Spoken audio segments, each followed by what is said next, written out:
आदिदेवं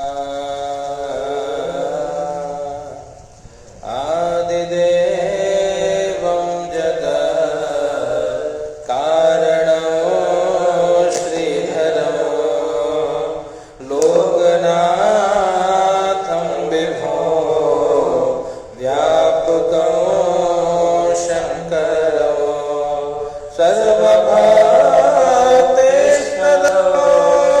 मुक्तिदं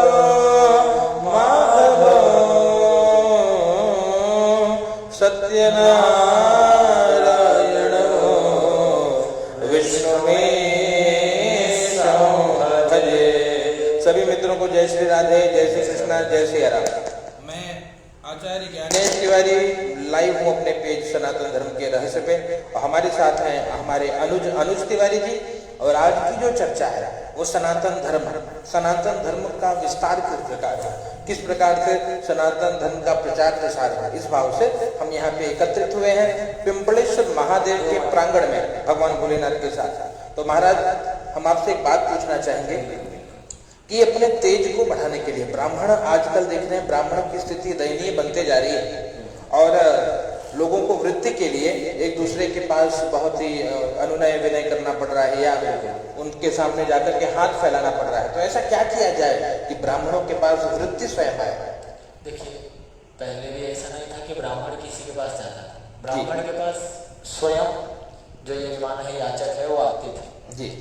अब कुछ जो ब्राह्मण हैं जिन्होंने कुछ ऐसा मतलब उसको क्रिएट कर दिया है, ये जो हम बोल सकते हैं एक बार कि माहौल बना दिया है कि एक कंपटीशन आप बोल सकते हो कि ब्राह्मण आपस में एक दूसरे से वैर रखते हैं कि वो ब्राह्मण ऐसे कर रहे हैं, हम ये कर रहे हैं, वो कर रहे हैं, ऐसा हो रहा है, वैसा हो रहा है। पहले तो ये आपस की वैमनस्य पहले हम हटा दें अगर, ठीक है, तो एकजुट हो। मैंने मान लो हमारे पास में कोई याचक आया, उन्होंने हमसे कहा महाराज जी आपको मुझे एक सत्यनारायण की कथा सुनानी है जी। हमने उन्हें बोल दिया भाई हम आपसे 10,000 5,000 जो भी है अपना एक अमाउंट बता दिया। तो बोले नहीं महाराज वो तो इतने में ले रहे हैं। यहाँ पर हम क्या बोलेंगे, वो ठीक से नहीं करवाते, हम ठीक से करवाते हैं। बिल्कुल। तो पहले ये जो विचार है ये अपने मन से हटा दें। तो देखिए मित्रों, आप बड़ी अच्छी बात बताइए यहाँ पर कि आपस में प्रतिस्पर्धा हो रही है ब्राह्मणों में, वो तो हम जानते हैं, लेकिन किसी की वृत्ति खींचने का, वृत्ति हरण करने का प्रयास न किया जाए। जो जैसे भी कर रहा है, राम कृपा से जिसको जो आता है अपनी मति के अनुसार वो कर ही रहा है, पर अपने आप को श्रेष्ठ साबित करने के लिए ब्राह्मण निंदा जो हम कर रहे हैं, पर निंदा, मानस में दादा लिखते हैं पर निंदा समा अघन गरीसा। पर निंदा पाप है बाप, तो इसलिए ये बड़ा पाप हो रहा है, लोगों की निंदा करना, ब्राह्मणों की निंदा करना। हो सके तो वृत्ति दीजिए, किसी की वृत्ति छीनने का प्रयास नहीं होना चाहिए, पहली बात। और बताइए महाराज। दूसरी बात ये है, हमारे अंदर कंपटीशन बहुत अच्छी बात है जी, अच्छी बात है, इससे हमारा ज्ञान का उदय होता है जी। जैसे कि देखिए आप हमसे श्रेष्ठ हैं जी, ठीक है, हम आपसे कुछ सीखते हैं, ऐसी बात नहीं कि नहीं सीखते हैं। आप कुछ चीज बोलते हो तो हमसे प्रयास करते हैं कि हम भी ये बोलें और हो सके तो आपसे कुछ अच्छा बोले। बिल्कुल बिल्कुल जी। ये प्रथम अगर कंपटीशन है तो हम सीखते हैं। तो कंपटीशन में भी हम आजकल कुछ अलग तरह का कंपटीशन कर रहे हैं जी। देखिए यहाँ पे बड़ी अच्छी बात बताई है, प्रतिस्पर्धा होनी चाहिए, प्रतिस्पर्धा करिए, है ना, कॉम्पिटिटर बनिए, लेकिन दो टाइप के कंपटीशन, एक तो बैड कंपटीशन, एक गुड कंपटीशन। बैड कंपटीशन क्या है, दूसरों की निंदा करके अपनी रोटी चलाना, ये है बुरी कंपटीशन। अच्छी कंपटीशन क्या है, उससे सीख करके उससे श्रेष्ठ बनने का प्रयास है। आप उससे सीखिए, क्योंकि क्यों कहते हैं भगवान ने सबके भीतर कुछ न कुछ विशेष योग्यता देकर रखी है। आप अगर गुणग्राही बनेंगे तो बहुत आगे बढ़ेंगे, और अगर बुराई ही निकालेंगे, कमी ही निकालेंगे, याद रखना जिसकी जैसी दृष्टि होती है उसकी वैसी सृष्टि बन जाती है। जो जैसा देखता है, सोचता है, सुनता है, वो वैसा बन जाता है। अगर आप पर निंदा ही करोगे तो वो गुण आपके अंदर, वो अवगुण आपके अंदर आ जाएगा, और अगर आप अच्छा ही देखोगे तो अच्छे बन जाओगे। बहुत अच्छी बात करी। एक और प्रश्न आया था हमारे, आप लोग भी अगर कोई प्रश्न पूछना चाहें नीचे कमेंट अवश्य कर सकते हैं। हमारे जो भी हमसे जुड़े हैं, विष्णुदेव जी, भैया जय सिया राम, सभी भूदेवों को सादर नमन। अगर आप भी कुछ पूछना चाहते हैं नीचे कमेंट अवश्य करिएगा। जैसे हमने कहा था विवाहों पे, विवाह में ब्राह्मणों के प्रति क्या विचार, जो ब्राह्मण के साथ आजकल ये यजमान जो कर रहे हैं ब्राह्मणों को दक्षिणा देते समय, उस पर आपके क्या विचार? देखिए सर्वप्रथम तो ये जो हम लोगों से प्रश्न करते हैं महाराज कितना दें, अगर उन्होंने पूछ लिया और हमने बोल दिया तो उन्हें देना ही चाहिए जी जी। प्रथम तो हमसे इस बारे में विचार ना करें। जी अगर उन्होंने हमसे पूछा महाराज आपकी दक्षिणा कितनी होनी चाहिए, 1000 2000 जो भी है आपकी जी। दक्षिणा, हमने बता दिया हमें इतना चाहिए, जी तो सर्वप्रथम फिर उसमें आप नानुकुर मत कीजिए, जी जितना बोलोगे आप उचित धन हमारे हाथ में रख दीजिए। बराबर। द्वितीय, आप अगर गरीब हैं और बोल रहे महाराज आपका अधिक धन है, जी तो हम आपसे अधिक धन तो मांग रहे हैं, कोई बात नहीं, जी हम जब वहां पर आएंगे ना तो आपको कम कर देंगे उसमें। बिल्कुल। प्रथम, जैसे कि मान लो एक अभी मैं आपको अपना छोटा सा मतलब हमारा बीच में एक विवाह का ऐसा हमारे पास में कार्यक्रम आया, हम जी। मंदिर में बैठे हुए थे, जी एक शर्मा जी हमारे पास में आए, बोले महाराज ऐसी ऐसी बात है, जी हम बहुत गरीब हैं। जी मैं बोला आप गरीब हैं, सही वाले गरीब हैं कि भाई वो बनने वाले गरीब हैं? जी तो शर्मा जी ने बोला महाराज वो सही और बनने वाले में क्या फर्क है? जी। मैं बोला मैं जब शिव जी के प्रांगण में बैठा हूँ, शिव जी मेरे हमें जी रोज ऐसे 10-5 बनने वाले गरीब भेज देते हैं, महाराज बहुत गरीब हूँ, बाद में जब उनके घर में जाता हूँ जी तो उनके घर में बहुत सारी चीजें होती हैं जो नहीं होनी चाहिए। सही बात है। एक छोटा सा कुत्ता ले लेंगे, जी उसको बहुत व्यवस्थित पालेंगे, अच्छा बिटवा को उतना प्यार न करें, क्या बात है। तो और बोलेंगे बहुत गरीब हूँ, उस कुत्ते के पीछे ये अपने जीवन का आधा धन खर्च कर देंगे। लेकिन अगर कोई दीन दुखी उनके घर पर आ जावे तो उसको 2 रुपया नहीं देंगे। जी और बोले महाराज बहुत गरीब हूँ, एक संतान को नहीं पाल सकते और वो बन गए गरीब। तो मैं बोला, उन्होंने पूछा महाराज तो आप मुझे कैसा गरीब समझते हो? बोला एक काम करो, आप विवाह करना कहाँ चाहते हो? बोले महाराज बहुत बढ़िया सुंदर हमने हॉल लिया है। बोला कौन सा हॉल लिया है? तो बता दिए अपना बढ़िया वाला हॉल। मैंने बोला महाराज आपकी दक्षिणा हो गई 20,000 रुपये। बोले महाराज अभी तो आप तो बहुत कम बोले थे। मैं बोला वो हॉल सुना ना इसलिए बता दिया आपको। बोले महाराज वहाँ पे ऐसा दक्षिणा और यहाँ पे ऐसा क्यों?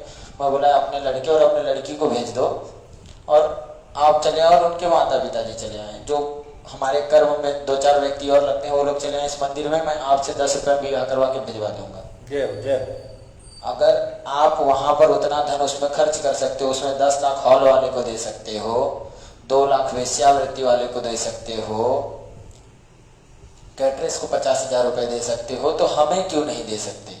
बिल्कुल। हम क्या उससे गिरे हुए स्तर के हैं? बिल्कुल नहीं। हम आपके लिए पूर्ण रात्रि सोएंगे नहीं, आपके लिए जागेंगे, वेद मंत्रों का पाठ करेंगे, और आप हमें बाद में महाराज बहुत गरीब है, ये कहाँ की गरीबी है? बिल्कुल बिल्कुल, ये विचार नहीं विषय। देखिए भैया, इसलिए ब्राह्मणों से करबद्ध निवेदन है, वास्तव में यदि कोई गरीब है जिसके पास धन का अभाव है, निःशुल्क रूप से उसके यहाँ ठाकुर जी की सेवा कराइए।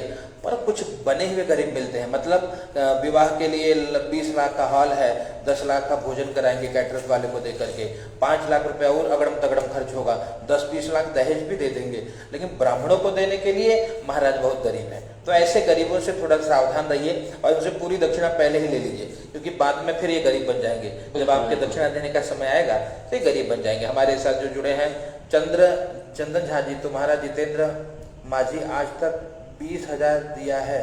जितन राम माझी क्यों बोल रहे हो? लास्ट शाम है कि नहीं है?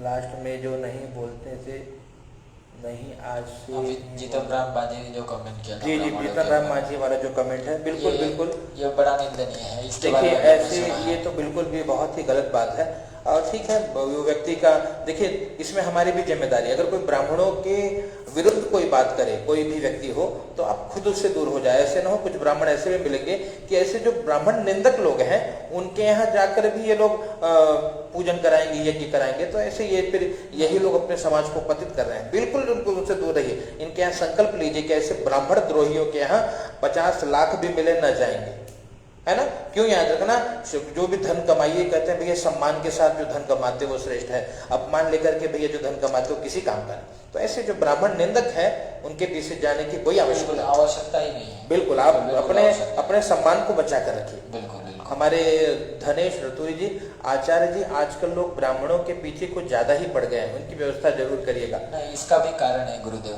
कहिए। आजकल बंधुए ब्राह्मण जो बोल सकते हैं ना, बिल्कुल, हमने उठाया झोला पहुंच गए। तो इससे क्या है, देखिए हमारे बीच में कुछ ऐसे ब्राह्मण आते हैं जिनको ज्ञान इतना होता है जी, और उनकी हवा इतनी होती है जी, थोड़ी लंबी हवा होती है ना। जैसे कि मान लो हमें गणपति जी का मंत्र आ गया, हम बन गए ब्राह्मण जी। हाँ, गणानाम तो आप बोल दिए, बहुत बढ़िया ब्राह्मण, पंडित जी बहुत बढ़िया, 500 रुपये पूजा करा देते हैं जी जी। ठीक है। वहीं पर एक अच्छा खासा ब्राह्मण जाएगा जिसने अच्छा शिक्षा लिया है और अच्छी उसके अंदर मतलब उसका ज्ञान है, सभी कर्मों को कर सकता है, वो अच्छा कर्म कराएगा, और जो दूसरा ब्राह्मण है वो कैसा कर्म कराएगा, 500 रुपये में आपका सब करवा देगा। तो क्या बोलेंगे, महाराज ये अच्छा ब्राह्मण है, ये खराब ब्राह्मण है, सस्ता ब्राह्मण है, ये है वो है। तो इसमें हम ब्राह्मणों की भी थोड़ी सी कमी है, थोड़ी सी, ज़्यादा नहीं। तो कृपा करके ऐसे अगर आपके बीच में ब्राह्मण आपको मिलते हैं तो कृपा पहले उनसे तो आप मिलिए, उनको उचित ज्ञान दीजिए। अगर उन्हें आप सिखा सकें तो उचित है, सिखाइए। चंदन झा जी, हम भी ब्राह्मण हैं, रुकिए क्या लिखना चाह रहे हैं। चंदन झा, हम भी ब्राह्मण हैं, ब्राह्मण समाज से बिलोंग करते हैं, लेकिन गलत बोले हैं। जितेंद्र मान जी भोजन के लिए बता दिए हैं, बोले हैं कि सभी बोले कि बोलिए हम मन नहीं होना चाहिए, ब्राह्मण बिलोंग करते हैं, हम ब्राह्मण के बच्चा हैं। जो भी हो भैया, आपकी बात भाषा बड़ी नहीं, बात हम उनकी समझिए। बात वही है कि जीतन राम मान जी ने कहा था जी, मांझी जी उनको बोलना तो उचित नहीं लगता है जी, लेकिन हम सम्मान सभी को देना उचित समझते हैं। तो जीतन राम जी ने जो बोला, क्या बोला कि ब्राह्मण भोजन नहीं करते, दक्षिणा में अपना काम कर लेते हैं। भाई भोजन कराने योग्य हो आप? मेरा एक वही प्रश्न है उनसे, आप योग्य हो? अगर योग्य हो तो भाई पंडित अनुज तिवारी तुम्हारे यहाँ भोजन करने आएंगे, वैदिक विधि से हम भोजन करेंगे महाराज, बराबर। अगर वो करेंगे तो करवाएंगे, तो हम करने को तैयार है, तत्पर है। अब देखिए, बहुत अच्छी बात महाराज ने हमें बताई, ध्यान से सुनिएगा। ब्राह्मण जो है वो हर जगह भोजन नहीं करते। क्यों नहीं करते? क्योंकि उनके यहाँ मांस इत्यादि, मांस मदिरा का सेवन होता है, वो मांस खाते हैं। वो इस प्रकार से जब अनैतिक भोजन करेंगे तो उनके यहाँ का वातावरण या उनके यहाँ का पात्र सब अपवित्र होगा, और ऐसे अपवित्र में भोजन न करेंगे। हाँ, ब्राह्मणों को भोजन यदि कराना है तो ब्राह्मणों भी स्वयं बनाएंगे, स्वयं ही ले आएंगे और स्वयं भोजन करेंगे। आप लोग भी प्रसाद पा जाएंगे। पर ये नहीं है, लेकिन आप लोग अपवित्रता से, अशुद्धि की अवस्था में भोजन बनाएं और सोचें कि ब्राह्मण आपके यहाँ भोजन कर ले, तो ये संभव नहीं है। बिल्कुल संभव। इसलिए भाई राहुल तिवारी अमीर आदमी के यहाँ ज्यादा से ज्यादा लेते हैं, बिल्कुल लेना चाहिए भैया। देखिए, जो देने लायक है उनसे अवश्य लीजिए, और जो न दे पाए उनको क्षमा कर दीजिए। अमित शर्मा जी का प्रश्न है, आचार्य जी हमारे यहाँ पे हमने एक जी बिल्कुल बहुत अच्छा काम किया है, कर्मकांडी विप्र संगठन का निर्माण, बहुत बहुत बिल्कुल। तो इसलिए ब्राह्मण एकत्रित भी हो, और क्या करें, एक दूसरे का सहयोग करिए। याद रखना, हमारे यहाँ एक कहावत है, ब्राह्मण कुत्ता नाई और जात देख गुर्राई, है ना। ब्राह्मण ब्राह्मण को देख के जलते हैं, है ना। कुत्ता कुत्ते को देख के गुर्राता है, नाई नाई को का सम्मान नहीं कर पाता, उसको देखकर द्वेष करता है। इसलिए ये संगठन कभी मजबूत न बन पाया, है ना। और हो सके तो बांटिए। जो हमने पेज बनाया है, आप लोग कहते हैं कि महाराज एक ब्राह्मण, अगर कुछ लोग को यहाँ जो हमने लोगों को जोड़ा है वो इसलिए लोगों को जोड़ा है कि लोग उससे कुछ सीखें। ये मैं जो वीडियो बनाता हूँ, आप देखते हैं, वो आपको सारे वीडियो दिखाई पड़ते हैं, ताकि शुद्धि पे ध्यान दिया जाए, हम मंत्रों का शुद्ध पाठ करें, है ना। तो और भी अगर किसी के कोई प्रश्न हो, नीचे कमेंट कर सकता है। अनुज जी, हम आपसे एक प्रश्न पूछेंगे कि ब्राह्मणों को अपने तेज को बढ़ाने के लिए, है ना, क्या करना चाहिए? सर्वप्रथम तो अपने तेज को बढ़ाने के लिए हम ब्राह्मणों के लिए गायत्री जी को जी सबसे अधिक बताया गया कि गायत्री अगर हमारी बलवान होगी तो हमारा तेज अपने आप बलवान होगा जी। ठीक है। तो सबसे पहले जो हमारा गायत्री का नियम है उसका सभी ब्राह्मणों को प्रेम पूर्वक पालन करना चाहिए जी। और अच्छे से अच्छे ब्राह्मणों के बीच में आपको संपर्क करना चाहिए। जैसे जो ज्ञानी ब्राह्मण है उनके बीच में आप बैठिए तो उनसे कुछ ना कुछ आप ऐसा ले सकते हैं जिसके कारण कि आप किसी ऐसे मार्ग की ओर जा सकते हैं जिससे कि आपका बुद्धि विवेक ये सभी की वृद्धि हो। हम ज्यादा से ज्यादा प्रयास करते हैं कि हम ऐसे लोगों के बीच में रहें और अपनी कोशिश पूरी यही रहती है कि बिल्कुल हम अपने उस कार्य में सफलता प्राप्त करें। और अभी हम भी सभी ब्राह्मणों को यही सजेशन देंगे। नमस्कार भैया जी, आप बहुत अच्छा बात और आपका बहुत अच्छा बीन लगा, वाणी लगा ब्राह्मण ब्राह्मण लोग हम बहुत बड़ा लिख दिया है भैया आपने, हम पढ़ देते हैं। बहुत बहुत साधुवाद। भगवान परशुराम को नहीं मानता है, सीता को काल्पनिक बोला, राम को काल्पनिक बोला। शबरी कौन था? शबरी कौन था? रामायण में शबरी का नाम सबसे ऊंचा राम ही नाम है, जो शबरी का जूठा खाए हैं भगवान श्री राम, यह कौन था? देखिए, उन्होंने जो बोला जीतन राम मांझी ने, उस पर अगर ज्यादा चर्चा ना करें तो ज्यादा उचित होगा, लेकिन इसका मैं उत्तर देना चाहूंगा। उनका नाम ही जब जीतन राम है, क्या बात, हाँ, तो राम, उसके पिता जानते थे राम कौन है, तो बाप से बड़ा बेटा हो गया। यही है कलयुग। तो कलयुग का असर बताया गया। और प्रत्यक्ष दिख रहा है, अब बताने की आवश्यकता नहीं है। अगर आप लोग ज्ञानी लोग हैं और श्रेष्ठ लोग हैं जो आप यहाँ पर हमसे जुड़े हुए हैं, हमें सुन रहे हैं, श्रवण कर रहे हैं, तो जब उनके पिताजी ने, भैया जी दंडवत प्रणाम, प्रणाम भैया प्रणाम, तो जब उनके पिता उनका नाम जीतन राम रख सकते हैं, ठीक है, तो कुछ सोचने वाली बात होगी, राम होंगे तभी तो राम का नाम रखा, नहीं तो यार नाम ही बदल देते, राम की जगह कुछ और रख देते। आजकल तो वैसे भी चिंटू पिंटू बहुत टहल रहे हैं मार्केट में, बिल्कुल, तो चिंटू पिंटू रख दिए होते, जीतन चिंटू, बहुत सुंदर नाम है चिंटू महाराज जी, इतना आनंदमय नाम है कि बोलने में बहुत मजा आता है। अरे चिंटू, कृपा करके आप लोग भी सम्मिलित होकर हमारे संगठन में हम लोगों का अनुग्रहित करें। बिल्कुल बिल्कुल भैया, जरूर करेंगे, जो भी यथासंभव प्रयास होगा करेंगे कि आप और तो राम हमारे इष्ट थे, इष्ट हैं और इष्ट रहेंगे, ये बोलने वाले बोलेंगे। सोई माम इष्ट देवरा गोबेरा, सोई माम इष्ट देवरा गोबेरा, कृपा निधि सजन पेरा। तो ऐसे हमारे इष्ट देव श्री राम, और कहते हैं राम कौन? यदि राम न सकहि और नाम गुण गाए, राम न सकहि नाम गुण गाए। कहते राम भी नाम की महिमा को नहीं गा सकते, राम की बड़ी महिमा है इस प्रकार से। तो भैया शिवम तिवारी जी काशी आइए तो मिलने की इच्छा है, बिल्कुल काशी आना हुआ तो जरूर मिलेंगे। और यहाँ पर थोड़ी समस्या है नेटवर्क की, इसलिए आवाज हमारा खड़खड़ा रहा है, तो सभी को साधुवाद और जय जय श्री राम, जय जय श्री सीताराम।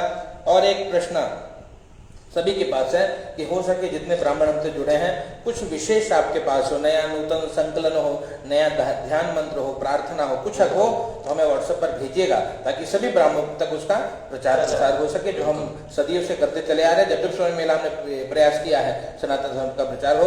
और बड़ी सुंदर ये आज की जो चर्चा रही हमारे श्री अनुज तिवारी जी के साथ, बहुत बहुत धन्यवाद भैया, नमो राघवाय। और एक भजन सुनना है, आप जरूर सुन लीजिए। वह धीरे धीरे लहर गंगा, कौन सा है भैया हमको नहीं याद आ रहा है, आप भेजेंगे अगर कड़ी तो बिल्कुल हम सुना देंगे। ये जो लिरिक्स सही से भेजेंगे तो हम इस पे आपको दूसरा सुना दें। नर नर नर धुन शायद ये ब्राह्म, अच्छा ये सुना देते हैं। तो ठीक है आदित्य, आपका नंबर कहाँ से अरेंज होगा? ऊपर मिल जाएगा भैया। श्री राधे, बहुत सुंदर। यदि ब्राह्मण सोख समुद्र लियो और ब्राह्मण 60,000 ब्राह्मण लात हनी हरि को उर। और ब्राह्मण है, क्या लिखे भैया, जरा पढ़ना पड़ेगा, बहुत सुंदर लिखा है मित्र ने। एक मिनट हम करते हैं। हाँ। ब्राह्मण शोक समुद्र लियो और ब्राह्मण 60,000 को जायो, ब्राह्मण लाधनी हरि कोर, ब्राह्मण ही क्षत्रिय संहार्यो। अब ब्राह्मण से जन बैर करो तुम, अब ब्राह्मण से हरि भी है हार्यो। जय जय श्री सीताराम। ओम परशुराम भगवान की जय। ओम जमदग्न्याय विद्महे श्री परशुरामाय धीमहि तन्नो परशुरामः प्रचोदयात्। तो सभी को पुनः बहुत बहुत साधुवाद, और पुनः फिर कभी जब चर्चा होगी जरूर आपके सम्मुख लाइव आकर के आपके प्रश्नों का निराकरण करेंगे। सभी को पुनः साधुवाद। जय श्री सीताराम, जय परशुराम। जय हो जय।